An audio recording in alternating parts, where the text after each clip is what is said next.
Welcome to Reddit Audio Tales, where real stories meet raw emotion.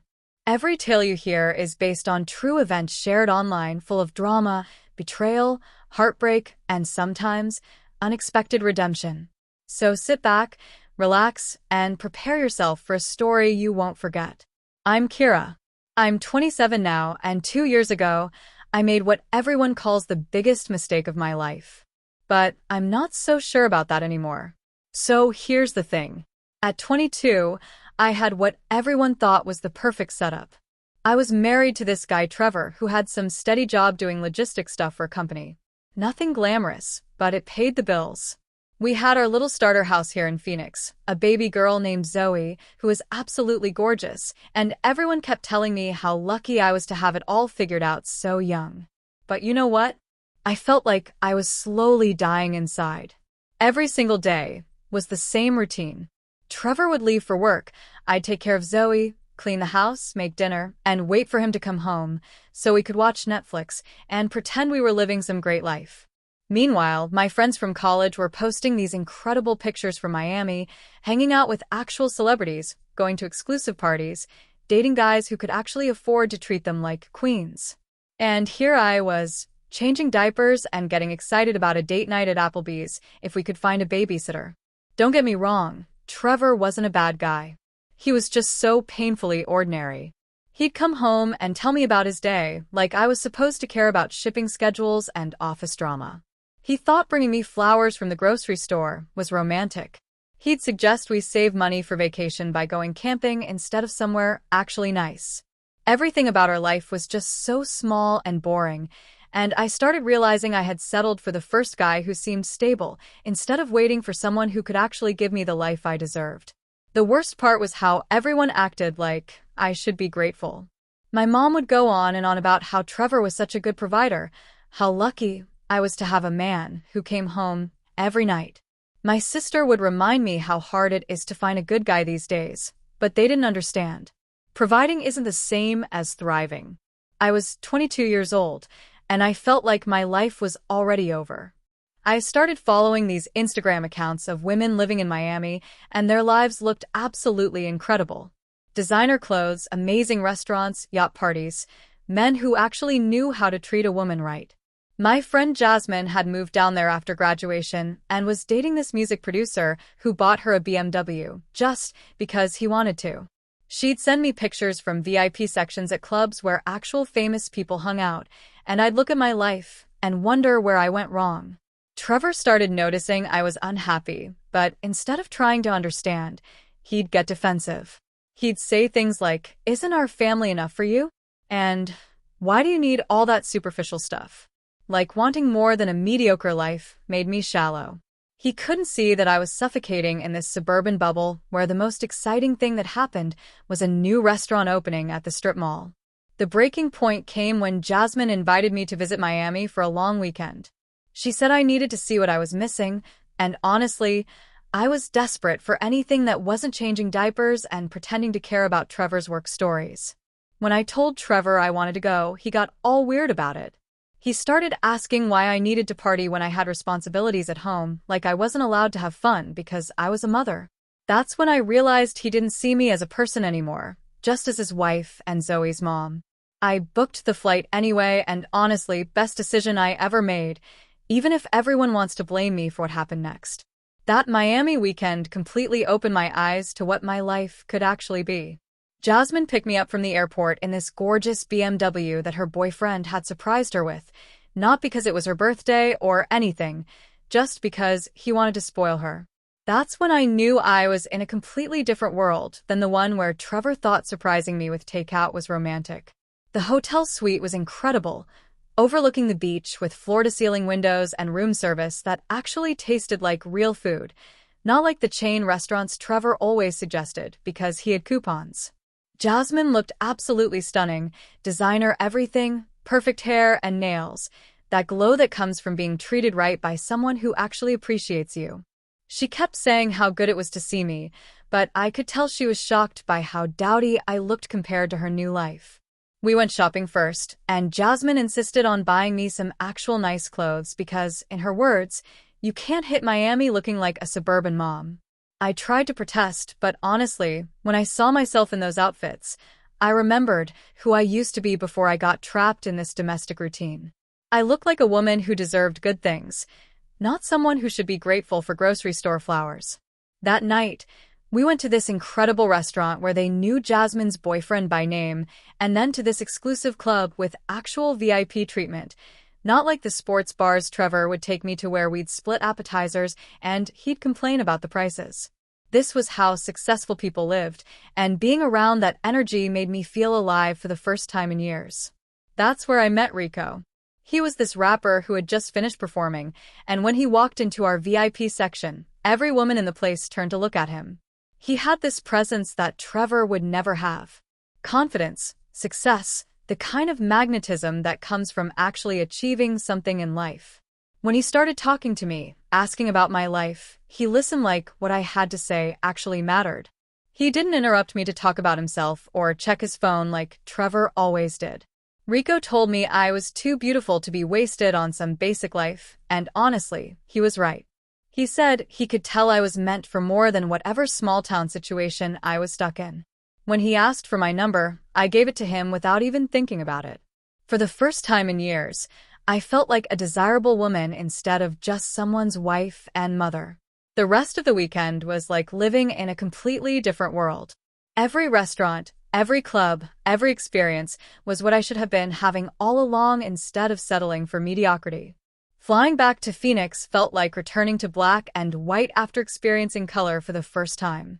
Trevor picked me up from the airport with Zoe in her car seat, and looking at them felt like looking at strangers. He kept asking about my trip, trying to show interest, but his questions were so small and boring compared to conversations I'd been having. When he suggested we grab dinner at that chain restaurant we always went to, I almost laughed at how pathetic it sounded after the places I'd just experienced. That night, when Trevor wanted to be intimate, I couldn't even pretend to be present. All I could think about was the difference between settling for someone and being with someone who actually deserved you. Rico had already started texting me, sending pictures from studio sessions and exclusive events, treating me like someone worth staying in touch with instead of just taking me for granted.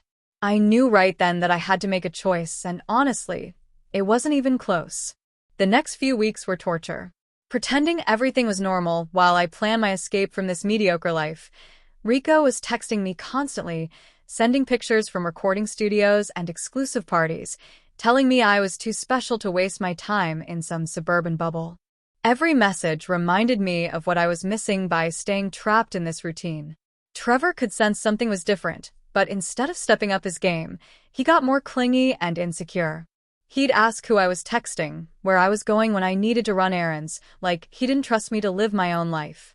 The irony was that his controlling behavior just proved how right I was to want something better. I started making excuses to go out more, girls' nights, shopping trips, anything to feel connected to something bigger than grocery shopping and diaper changes. Rico would call me during these outings, and talking to him felt like breathing fresh air after being suffocated. He'd tell me about his music, his business deals, his plans for the future, actual ambitions beyond just paying bills and watching TV every night. The breaking point came when Rico invited me to spend a week in Miami. He said he wanted to show me what life could really be like with someone who appreciated me. I knew I had to make a choice, stay trapped in this small life, or take a chance on something real. When I told Trevor I wanted a divorce, he completely lost it. He kept asking what he'd done wrong, begging me to go to counseling, promising he'd change. But that was exactly the problem. He thought this was about him fixing something when really, I had just outgrown this entire situation. I wasn't happy and hadn't been for a long time, but he was so focused on maintaining the status quo that he couldn't see I was dying inside. He couldn't understand that I didn't want him to change. I wanted someone completely different. Someone with ambition, success, the ability to give me the life I actually deserved, instead of asking me to be grateful for less than I was worth. My parents were furious, saying I was destroying my family for no good reason. They kept talking about stability and security, like those were the only things that mattered in life. My mom cried about how Trevor was such a good man, how hard it would be to find someone better. But they couldn't see that I had already found someone better, someone who saw my potential, instead of just accepting me as a suburban housewife. The divorce process was actually easier than I expected. My lawyer helped me get a fair settlement, alimony, child support, and I kept the house since I was the primary caregiver. Trevor was so desperate to keep me that he agreed to everything without much of a fight. I felt bad for him, but not bad enough to sacrifice my happiness for his comfort. Everyone acted like I was being selfish, but honestly, wouldn't it have been more selfish to stay and be miserable? Zoe deserved a mother who was living her authentic life, not someone who was slowly becoming bitter and resentful about all the opportunities she'd missed. The day the divorce was finalized, Rico flew me out to celebrate. We went to this incredible restaurant where the waiters treated us like celebrities, and I felt like I was finally where I belonged. This was what my life should have looked like all along, being with someone successful who could actually afford to treat me right. I started spending more time in Miami, leaving Zoe with my parents or with Trevor for extended weekends. Everyone acted like I was being irresponsible, but I was finally living for myself instead of everyone else's expectations. Rico's world was everything I'd been missing. Other artists, producers, people who understood ambition and refused to settle for ordinary lives. When Trevor would call about Zoe or try to discuss schedules, his voice sounded so defeated and small. Part of me felt sorry for him, but mostly I felt relieved that I'd escaped before, wasting any more years on someone who would never be enough. Living the Miami lifestyle turned out to be more complicated than I'd imagined, if I'm being completely honest. Rico was incredible when we were together, but he traveled constantly for shows and business meetings. I spent more nights alone in hotel rooms than I'd expected, waiting for him to finish work or wondering when he'd be back from whatever recording session was running late. The other women in his circle weren't exactly welcoming either. They had this competitive energy, always sizing each other up and making subtle comments about who belonged and who was just visiting. I tried to fit in, but there were all these unspoken rules about how to dress, how to act, what to say around certain people. Back in Phoenix, at least I knew how to navigate my social circle. When I'd call Rico feeling lonely or uncertain, he'd tell me that's just how the industry worked, and I needed to be more independent. He wasn't wrong, but it stung that he couldn't understand how isolating it felt to be in a new city where I was basically just someone's girlfriend instead of my own person. Meanwhile, Trevor kept sending me pictures of Zoe at her activities, soccer games, dance recitals, school events. He never made me feel guilty about missing them directly, but seeing those photos hurt more than I wanted to admit. Zoe started asking when I was coming home permanently, and I didn't really know how to explain that I was building a better life for both of us. Rico and I did have some amazing moments. Red carpet events, incredible trips, meeting actual famous people. But between those highlights, there were long stretches where I felt more disconnected than I ever had in Phoenix. At least there I had my own house, my own routines, people who actually knew me beyond just being someone's plus one. The lifestyle was expensive too. Even though Rico covered most things, I felt constant pressure to always look perfect, have the right clothes, know the right people. In Phoenix, I could just be comfortable in my own skin. In Miami, everything felt like a performance. I wasn't sure I was nailing. I started noticing that Rico had a lot of female friends who would text him at all hours. When I asked about it, he'd say they were just business contacts, but some of those conversations seemed pretty personal for work relationships. He'd get annoyed if I questioned him about it, saying I was being insecure and jealous like Trevor used to be. But the difference was, Trevor questioned me because he cared about losing me. Rico seemed annoyed that I cared enough to ask questions at all. That realization hit harder than I wanted to admit, but I pushed it down because I'd given up too much to turn back now. 6 months in, everything started falling apart in ways I never saw coming.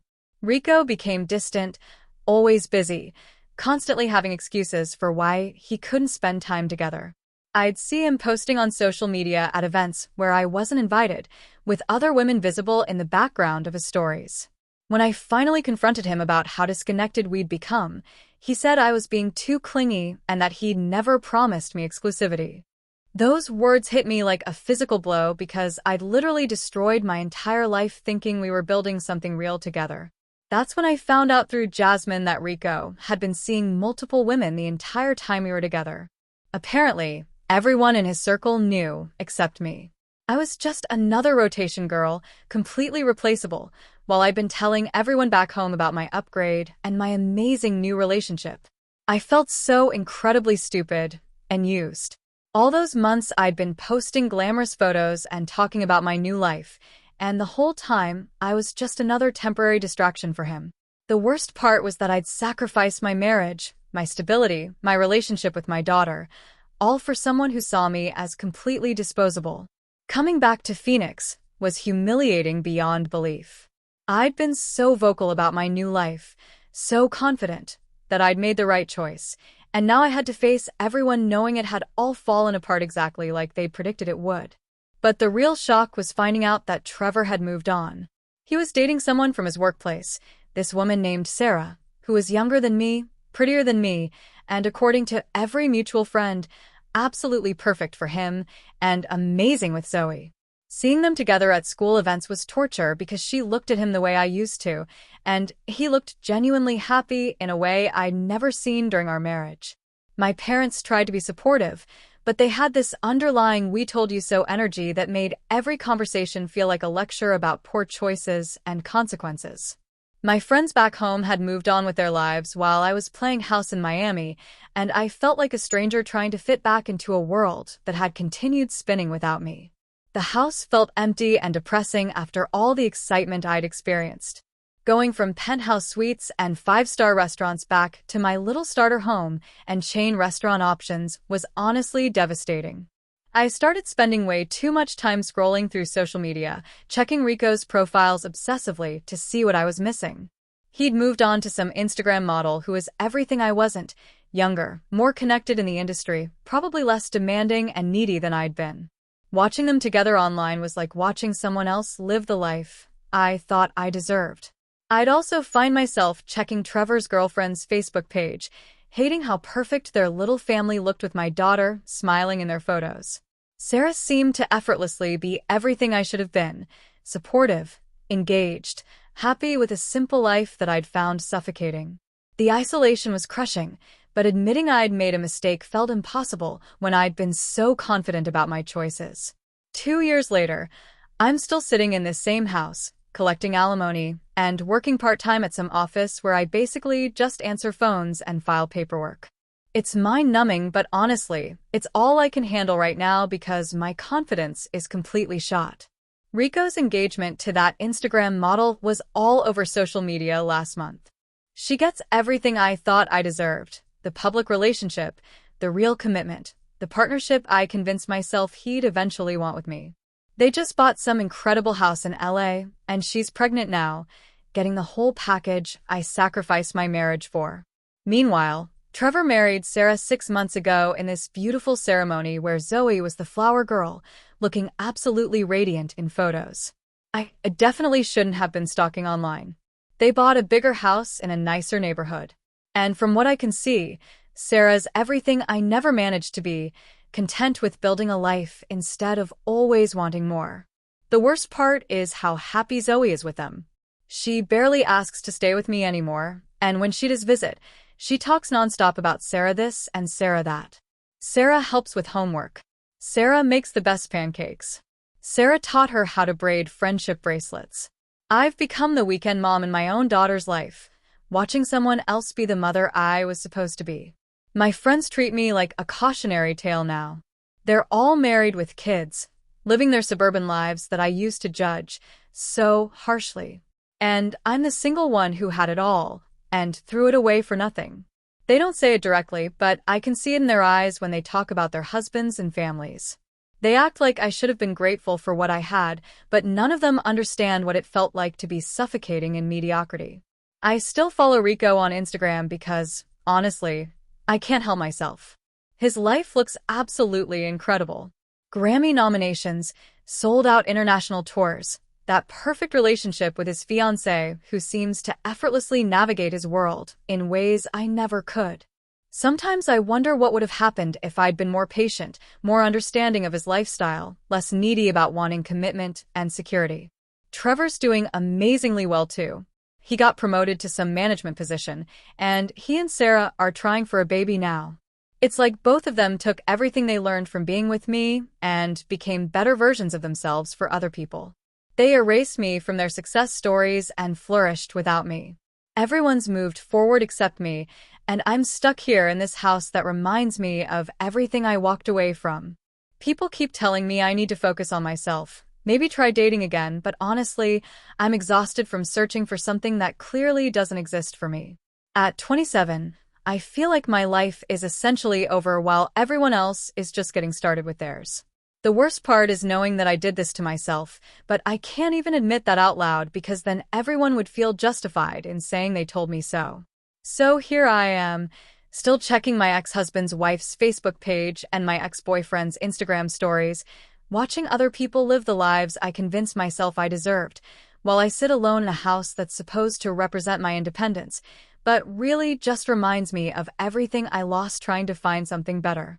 We all think the grass is greener on the other side, until we realize we were standing in a garden we never watered. My name is Kira, and I learned that too late. Let this be a lesson to anyone tempted to trade loyalty for luxury.